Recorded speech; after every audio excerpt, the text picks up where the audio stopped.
labelled as disabled. That's a difficult thing to reconcile, and as a parent I struggled with that. I coped by throwing myself into support strategies.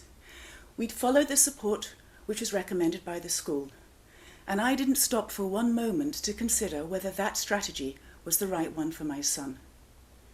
Consequently, what followed was a long period where we battled with an ill-suited remedial programme. I think probably I was the one who benefited the most, because I felt I was doing something about it. But for my son, he did progress, and it did help.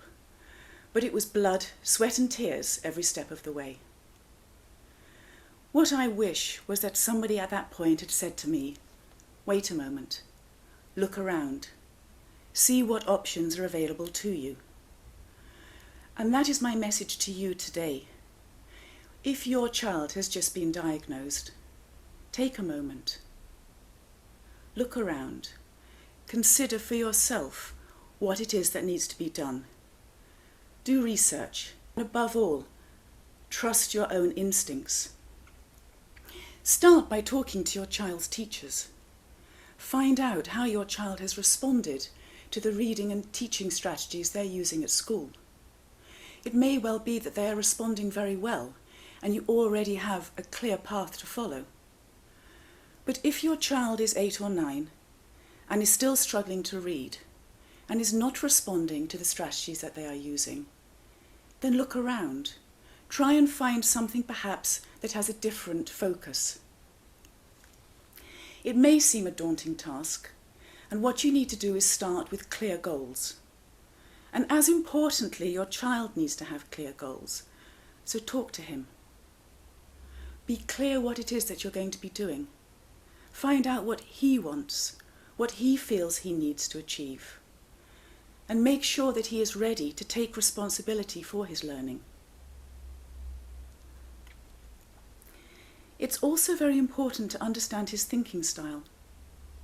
Now, everybody thinks using verbal and visual thought, but the way that we use these two forms of thoughts varies considerably for different people.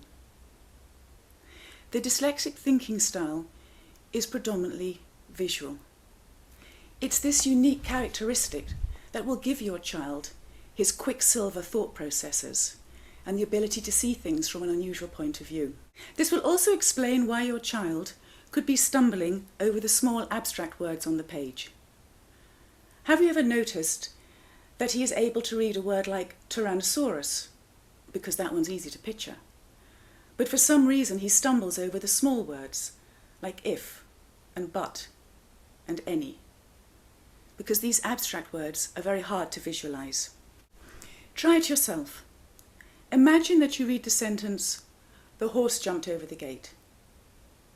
Can you picture that? Now imagine that you're reading the sentence, "Yesterday, the horse jumped over the gate." Has your picture changed? Possibly not. But there's obviously an important difference in meaning, and that's very hard for a visual thinker to process. The reason why it's important to understand your child's thinking style is because once you know that, you will know what learning style will suit him. My son's story had a happy ending, as we found the right solution for him.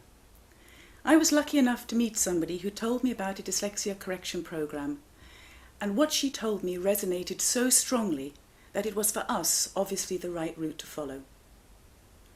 But every child is different, and what is right for one child will not necessarily be right for another. There are a lot of options, and it's worth getting hold of a book to let you see exactly how wide and varied those options can be.